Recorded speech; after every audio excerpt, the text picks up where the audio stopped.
تخيلوا معايا باللي اكثر من 50,000 مروكي يفر الى اسبانيا في اقل من 24 ساعه شباب، مباشره بعد خطاب العرش لدار الملك في واحد المشهد هوليوودي ولا واحد كان يتوقع فيه. علاش صارت كامل هذه الحكايه واسكو عندها علاقه بالجزائر؟ وشنو هذه حوادث القطارات الغريبه والغريبه جدا اللي راهي تصرى في اسبانيا في الاونه الاخيره؟ وهل هذا الشيء عنده علاقه بموقف اسبانيا من القضيه الفلسطينيه؟ واش دخل ايلون ماسك في هذه الحكايه ولا فيلم تاع سيتيزن فيجيلانتي اللي راهو داير حاله؟ وهل القرار تاع المحكمه العليا الاسبانيه هو اللي تسبب في هذا الشيء هذا؟ غادي نشوف نحكي لك كامل تفاصيل. تبعنا الزياره الاخيره لبيدرو سانشيز الى الجزائر مباشره بعد الفوز بكاس العالم. الحاجه المشتركه شبيبه بين اسبانيا والجزائر هي دعمهم للقضيه الفلسطينيه. شكل هذا اللاكس هذا تاع الجزائر اسبانيا خطير وخطير جدا لكامل الخطه اللي راهي تترسم للمنطقه. اللقاء هذاك شبيبه هو فقط لقاء تمهيدي للدوره الثامنه للاجتماع الجزائري الاسباني رفيع المستوى اللي راح يكون بعد بضعه اشهر فقط، اللي راح تتسنى فيه اتفاقيات مهمه ومهمه جدا اللي راح تزعج كثيرا بزاف ناس. بداية حرب الإبادة على غزة شفنا الصوت الأوروبي الوحيد القوي واللي كان دائما مستمر في الدفاع عن القضية الفلسطينية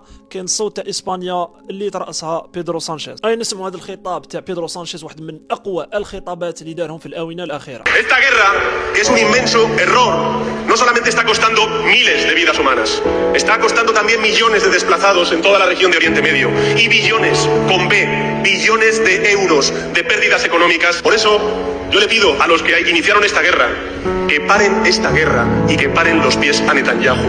Que paren esta guerra y que paren los pies a Netanyahu.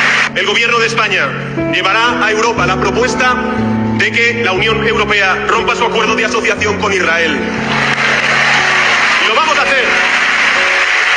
منذ بداية الحرب الشبيبة درت لكم فيديو مفصل علاش اسبانيا راهي تدعم في فلسطين. اللي راهو حاب يتعمق في هذا الموضوع راح يشوفها. كيان وبدعم من الولايات المتحدة الأمريكية داروا واحد الحصار خطير جدا على اسبانيا. واش صرا لاسبانيا شبيبة؟ غريب وغريب جدا. حوادث قطارات غير طبيعية على الإطلاق، عشرات من الضحايا في واحد الحوادث غريبة اللي ما لقاو لهاش أصلا تفسير، اللي راح ضحيتها عشرات من الركاب المدنيين. حرائق في كل المناطق الإسبانية اللي تشعل في وقت واحد. النمط يتواصل ونفس الجهة اللي درت هذه ودارت هذه استخدمت ورقة الهجرة بطريقة خبيثة وبطريقة خطيرة جدا، وين تبعت 50,000 مروكي معظمهم نساء وأطفال. كامل هذا الشيء خلى اليمين المتطرف يخرج ويقول يجب إخراج إسبانيا وعزلها من منطقة شنغن. خضم كامل هذه الضغوطات البلد الوحيد اللي كان يراقب من بعيد هو الجزائر اللي فتح الباب ديالو لإسبانيا وكان بمثابة طوق النجاة لإسبانيا. كامل هذا الشيء يوقع بعد تهديدات خطيرة وخطيرة جدا من الكيان من النتن بالإضافة إلى دونالد ترامب. أي نشوفوا لي فيديو تاعهم واحد التهديدات خطيرة جدا شبيبة. We don't want to do any trade business with Spain anymore, by the way. I'd like you to cut it off. Spain is a terrible partner in NATO. They don't participate, they don't pay. I don't want anything to do with Spain. Cut off all trade with Spain, please, including visits. Okay, we don't want anything to do. Watch them come running back. Oh, they'll come running back. ישראל לא תשתוק מול מי שתוקף אותנו. ספרד הכפישה את גיבורינו, את חיילי צה"ל, חיילי הצבא המוסרי ביותר בעולם. ולכן הנחיתי היום לסלק את נציגי ספרד ממרכז התיאום בקריית גת, לאחר שספרד בחרה שוב ושוב להתייצב נגד ישראל. מי שתוקף את מדינת ישראל במקום את משטרי הטרור, מי שעושה זאת לא יהיה שותף שלנו לגבי עתיד האזור. אני לא מוכן לסבול את הצביעות הזאת ואת העוינות הזאת.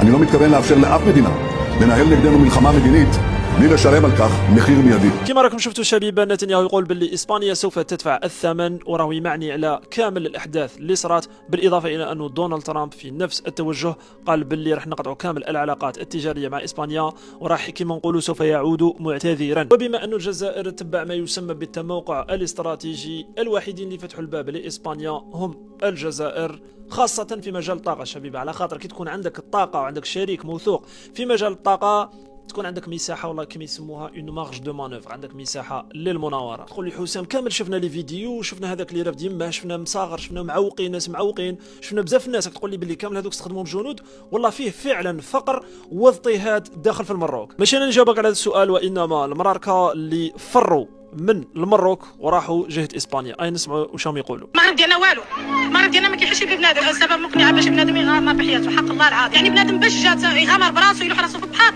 بابي انا ما باش يمشي ينقذ راسو من المغرب. حناش المغرب ما ساوي والو، بنادم اصلا بنادم ما ساويش اصلا. Ahí muchos niños, muchas mujeres no saben nadar ni nada y están muriendo. ¿Cuál es la situación en Marruecos? Muy mal. ¿No hay seguridad? Muy mal, no hay seguridad, no hay ayuntamiento, no hay nada.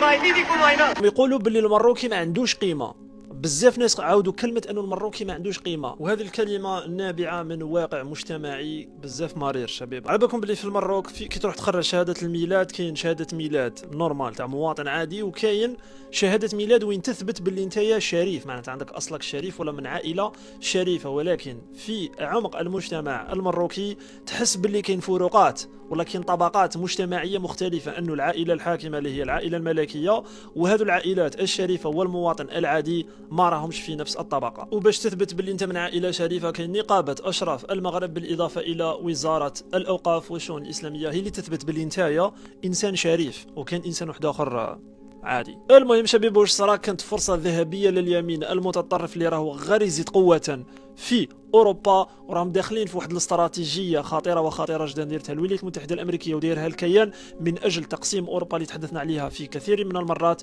على خاطر باش يديروا هذا الشيء لازم يدخلوا اوروبا فيما يسمى بالحرب الاهليه. حرب اهليه اوروبيه راح يكون ذا تريجر تاعها ولا اللي راح يشعلها هي هذوما المهاجرين. شفنا مباشره فنلندا بالاضافه الى ايطاليا قالوا لازم نعزلوا اسبانيا ونخرجوها ماشين خاطر يتشكل خطر كبير على الاتحاد الاوروبي. شفنا في الاشهر الماضيه واحد الخطاب بكراهيه بزاف كبير ضد المهاجرين وضد المسلمين.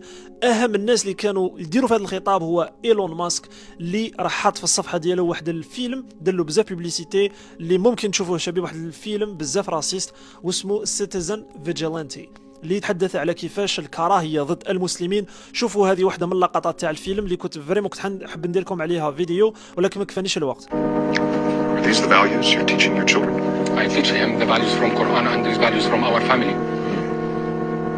Well, if these are your values, that women in America and Europe deserve to be raped because of a dress code, why did you come here?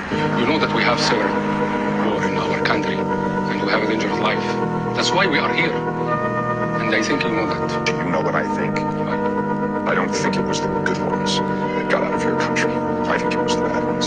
And I think you brought with you your archaic value system. كما راكم شفتوا شبيبه الفيلم كان ممنوع من العرض في بزاف دول اوروبيه، بصح بالعاني داروه ممنوع من العرض باش كامل الناس تروح تشوفوا. كما قلت لكم ايلون ماسك غير قالوا له ممنوع من العرض راح حطوا باطل في الصفحه ديالو، تقدروا تلقاوه في الصفحه ديالو. اللي راح يطالع الفيلم فيلم انا ما عجبنيش على خاطر فيه بزاف واحد الخطاب تاع كراهيه ضد المسلمين غريب جدا. كما راكم شفتوا في اللقطه هنايا كيفاش يتحدث على الاسلام بواحد الطريقه غالطه بزاف وتشيع واحد الافكار اللي فريمون خاطئه على الاسلام. قولوا لي شكون شاف فيكم الفيلم هذا. كنشوفوا كيفاش فجاه تفاهموا كامل هذو المراركه باش يهربوا الى اسبانيا، ما كانوش خايفين انه يحبسوهم. إبا هذا الاسبوع شبيبه قرار من المحكمه العليا الاسبانيه تنص على انه جميع انسان يدخل الاراضي الاسبانيه اسبانيا ما عندهاش الحق باش تعاود ترفدو وترجعوا لبلادو مباشره، وانما لازم تعطي له الحق في محاكمه، لازم له مترجم، لازم له يشرح لا سيتوياسيون تاعو ويدخل في واحد العمليه طويله اللي تاخذ وقت واداره وما على بالناش القرار النهائي واش حيكون. هذا القرار شبيبه شجع كامل هذوما المراركه باش يروحوا يصدموا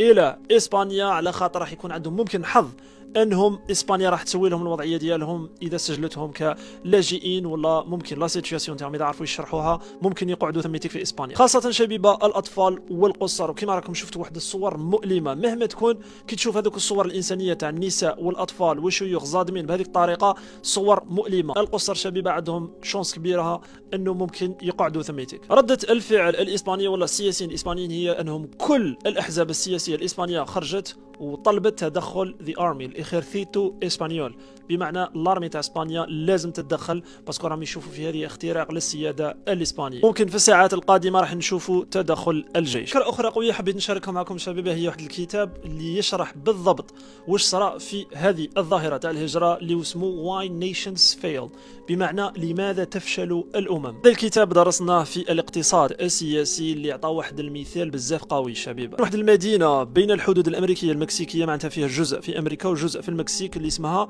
ناغولاس فيها جزء في امريكا وجزء في المكسيك. ولكن هذا الباحثين هذوما كي راحوا درسوا الاقتصاد والله كيفاش الناس عايشه ثم، لقاو باللي الجزء اللي في المكسيك جزء فقير جدا وما فيه والو، بينما الجزء تاع المدينه اللي من هيك اللي في الجانب تاع الولايات المتحده الامريكيه غني وغني جدا. وخرجوا بواحد النظريات بزاف مثيرين للاهتمام. شفت كيفاش هذو المهاجرين فروا الى اسبانيا، رحت شفت طبقت نفس النظريه شبيبه تاع Why Nations Fail وشفنا الفرق. وعلى الرغم من انه ديالو، الجغرافيا نفسها، المناخ نفسه، حتى الديموغرافيا تقريبا نفسها، ولكن في الجانب الجنوبي فقر مدقع عند المراركه، بينما بيناتهم ما كاش كاع حدود جغرافيه. نفس الجغرافيا نشوفوا باللي كاين فرص عمل وكاين اقتصاد قوي في الجانب الشمالي. حاب يتعمق في هذه الفكره بزاف مثيره للاهتمام، يقرا كتاب واي نيشنز فيل، كتاب طويل شويه بزاف هايل، ممل شويه في القراءه ديالو، بصح راح تدوم منه افكار بزاف هايله.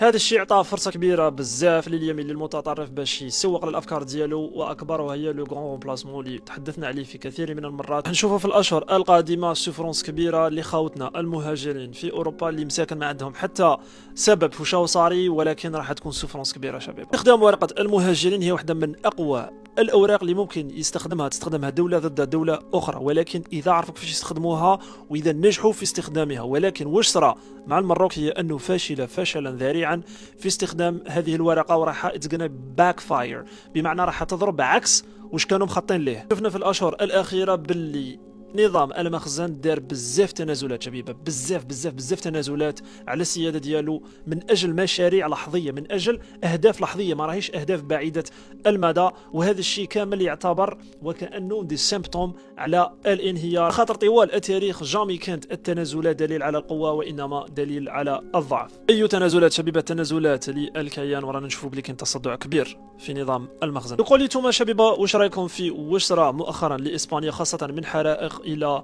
الاحداث تاع القطارات، بالاضافه الى ورقه الهجره اللي يستخدموها ضدها. واش رايكم في الاستراتيجيه اللي تستخدم فيها الجزائر، التموقع الاستراتيجي واللقاء الاقتصادي رافع المستوى اللي راح ديروا الجزائر واسبانيا في الخريف القادم؟ هل تشوفوا باللي اسبانيا راح تخضع للضغوطات هذه خاصه من الكيان والولايات المتحده الامريكيه؟ واش رايكم في صعود اليمين المتطرف الخطير جدا في اوروبا وخطاب الكراهيه ضد المسلمين اللي راهو صاري حاليا؟